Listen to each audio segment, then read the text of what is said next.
श्री आदिशक्ति माता जी, श्री निर्मला देवी माँ की जय हो आदिशक्ति श्री माता, श्री निर्मला देवी माँ की जय हो। श्री माँ आदिशक्ति श्री माता जी, आदिशक्ति श्री निर्मला माँ परमात्मा है, धन्वंतरी हैं और गुरु भी हैं।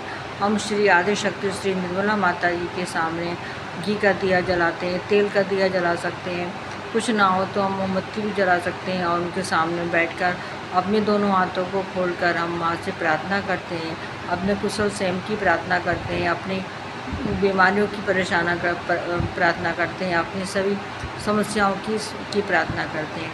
माँ हमारी सारी विनती प्रार्थना स्वीकार करती हैं। हमारे माँ ने बताया है कि हमारे शरीर के अंदर 3 नाड़ियाँ हैं, बाएं नाड़ी, दाएं नाड़ी और मध्य नाड़ी।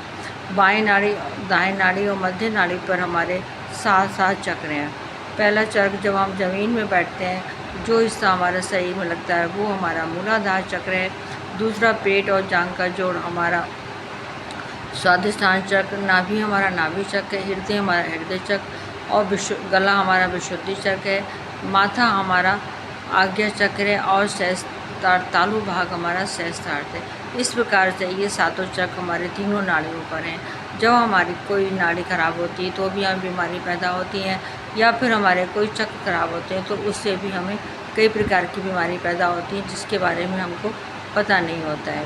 श्री माता जी ने हमें जो इन बीमारियों को दूर करने की क्रिया बताई हैं, जो हमको उसको सही करने का तरीका बताया है, वो हम सब आपको बताते हैं। आज मैं आपको हंसा चक्र के बारे में बताऊंगी। हंसा चक्र जो हमारे दोनों मुँह के बीच का जो स्थान है वो हमारा हंसा चक्र है। हंसा चक्र से ही हमारी तीनों नाड़ियाँ निकलती हैं। हंसा चक्र ये विशुद्धि चक्र का भी हिस्सा है। हंसा चक्र जो है वो हमारे विशुद्धि चक्र का भी हिस्सा है और आज्ञा चक्र का भी हिस्सा है। तो जब ये हमारा चक्र खराब हो जाता है तो हमारा विवेक काम नहीं करता है। हमको पेरिटोनियम, एक बार फिर से सुन लीजिए, हमको पेरिटोनियम और लाइनिंग का सूखना शुरू हो जाता है हमारे शरीर में। एक बार फिर से, जब हंसा चक्र हमारा ख़राब होता है तो हमारे शरीर के अंदर पेरिटोनियम और लाइनिंग का सूखना शुरू होता है। अगर पेरिटोनियम सूख गया तो सारा शरीर हमारा सूख जाता है। ये कहीं भी हो सकता है। पेरिटोनियम जो हमारे शरीर के अंदर होता है, ये जब सूखने लगता है तो इससे क्या होता है, ये कहीं भी हमारे पूरे शरीर में कहीं भी सूख सकता है। जब ये सूखने लगता है तो हमें फेफड़ों में अगर सूख गया तो हमें फेफड़ों की समस्या पैदा हो जाती है, कैंसर हो जाता है और इससे हमारी और भी कई प्रकार की बीमारियां पैदा हो जाती हैं। विवेक, सबसे पहले तो हमारा विवेक ख़त्म हो जाता है, सोचने समझने की शक्ति हमारे अंदर नहीं रहती है। ये हंसा चक्र के खराब होने के कारण ही होता है। हंसा चक्र को शुद्ध करना चाहिए हमको। वही हंसा चक्र को शुद्ध करने का तरीका है कि हमें माँ के सामने वही दीपक जलाकर माँ से प्रार्थना करनी चाहिए। बायां हाथ श्री माता जी के सामने और सीधा हाथ अपने दोनों भुवों के बीच में हम रखेंगे।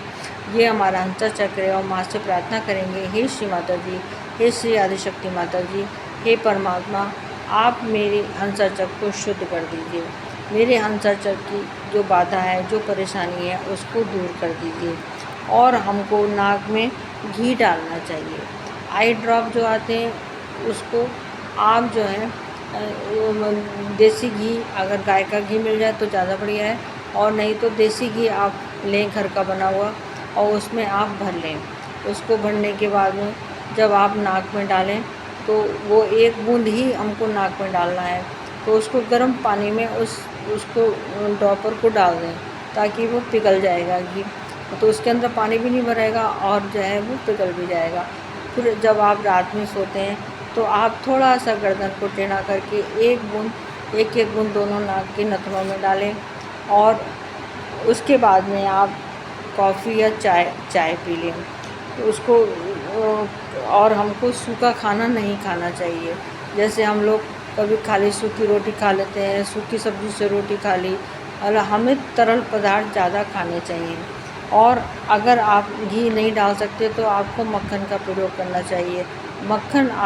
मक्खन को आप नाक में आपको लगाना चाहिए। अगर घर का मक्खन मिल जाता है तो ज़्यादा बढ़िया है, और नहीं तो आप बाज़ार से भी ला सकते हैं, लेकिन घर का ही मक्खन लगाएं तो ज़्यादा अच्छा है।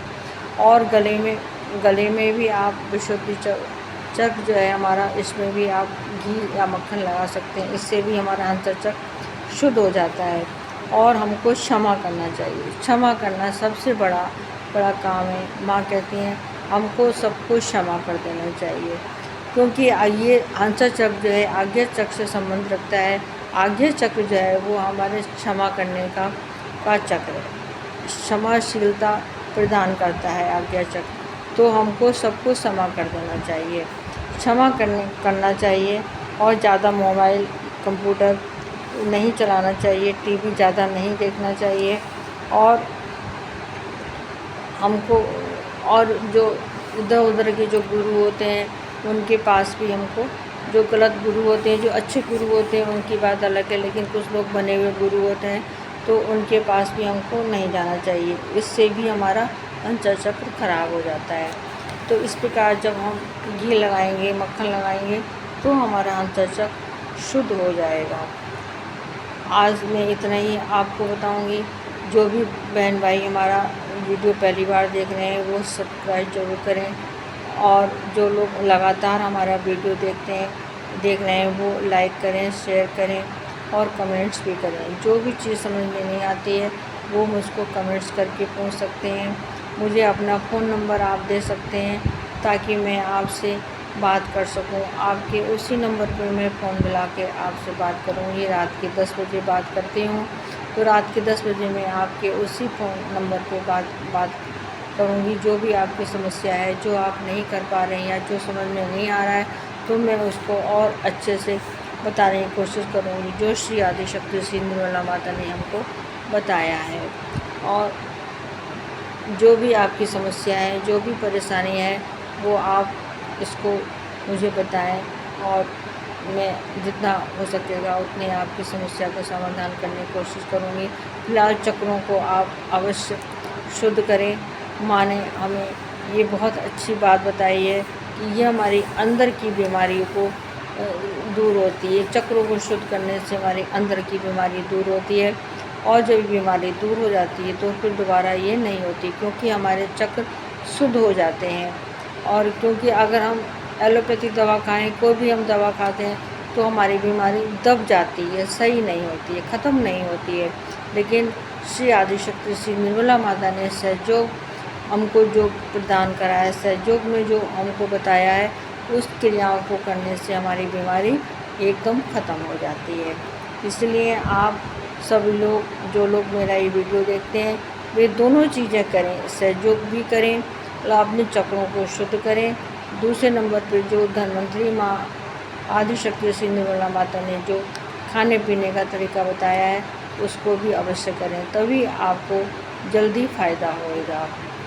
जय श्री माता दी। सभी मेरे बहन भाइयों को जय श्री माता दी, जय श्री माता दी। सभी मेरे बहन भाई सुखी रहें, स्वस्थ रहें, खुश रहें, यही मेरी इच्छा है। जय श्री माता दी।